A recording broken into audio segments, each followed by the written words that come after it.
Hey guys, and welcome back to Monster Hunter Rise. My name is ConCon, and today we're talking about what happens when you finish all the quests.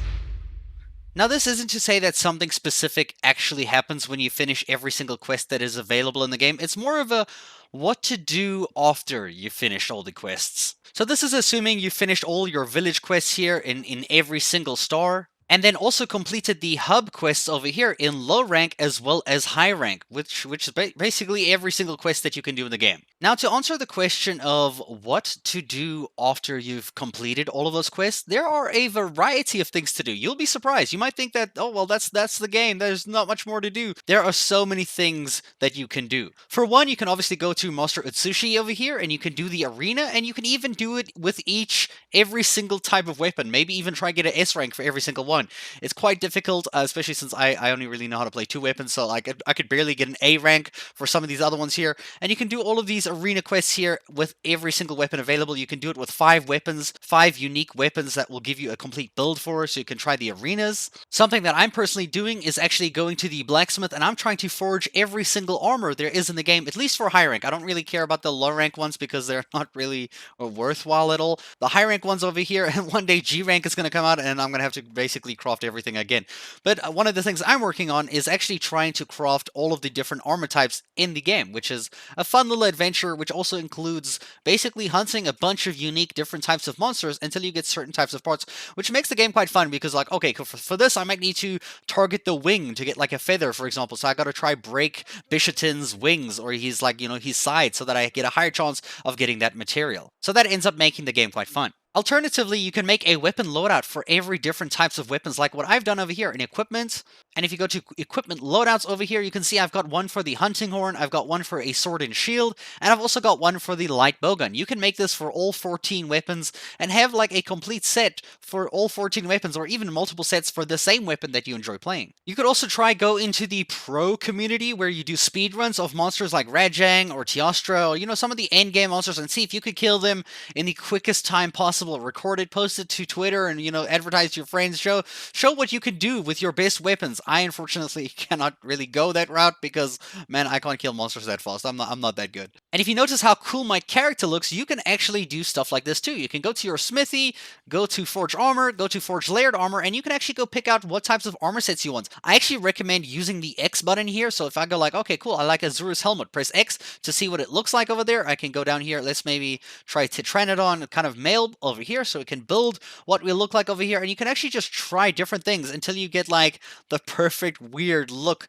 that you want to make. Like this is looking really ridiculous right now, like a full-on build like this, right? So imagine this is the coolest character build that I could come up with, layered armor, and you can make your own. Like right now I look like this, and it looks pretty cool, but I also have one that uses the Gauss Harag and the Basarios kind of armor sets together, and it looks really damn cool. Right now this is a little mix between Basil's kind of waist, the Dober chestplate and boots, and Basarios' helmet and gloves. I think making some layered armor sets could be a really cool idea to go into the game where you're like, okay, cool, today I wanna dress up like this, or I wanna have this kind of outfit, I have this outfit, if you're into like Monster Hunter Rise fashion. One thing that a lot of people might not have done is actually fill out your notebook. And if you go to your right side here, all the way over here, you can see there is Hunter Notes on this magnifying glass thing and the notebook. There are different messages that you can collect and find in every single map, and also the rampages that might be very difficult to unlock at first, and it will be quite a challenge to try get all 60 of these. But if you do, it will at least, like fulfill that completionist side of you that's obviously watching this video wondering what more things you can do to get the most out of your game. Now, if we go back here, you'll see we can actually go down to this one over here, this multiplayer menu, and we can go to guild cards. And in the guild cards, you can do a variety of things. I mean, if you guys haven't even opened up your guild card, there's a lot of things that you can do here. You can give yourself the title, choose your preferred weapons, choose when you're going to be playing the game, your playstyle. You can have a comment over there. You can see it says it's ConCon on YouTube. You can see your statistics, like how many monsters you captured, how many you killed, your playtime, how many rampages you've done, how many village quests, how many low rank hub quests you've done, how many high rank hub quests you've done, and how many arena quests you've done. You can see I've only done like 7 of those. I'm still working on the arena stage of this. You can also see the playtime with all of your weapons to how many quests you actually did with them. So you can see here I have a lot of hunting horn kind of experience, and I'm slowly moving on into sword and shield right now. But if we go to page 5 over here, there's actually an award system. All these different awards things that can be for such random things. Like this one over here, awarded for gathering 500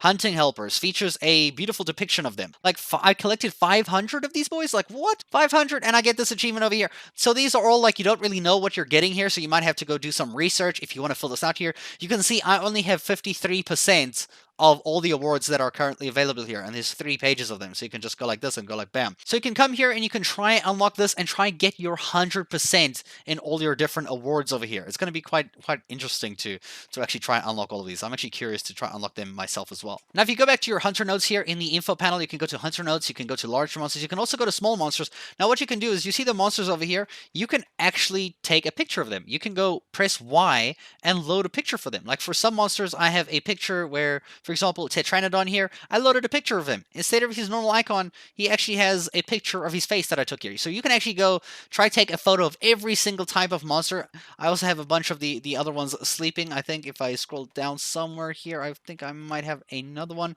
There we go. Teostra passed out dead because I killed him, and I was like, yeah, go there. Take the photo of you dead, bro. That's how it happens. You can do this. It's quite a funny little thing. Maybe you can catch like some funny photos of them. You can also do this for the small monsters as well, and you can do it for endemic life as well. And even you can try and find the special endemic life ones, like the Regitrice here or the Snow Shadow Fox, like over there. So I can put a photo of that one.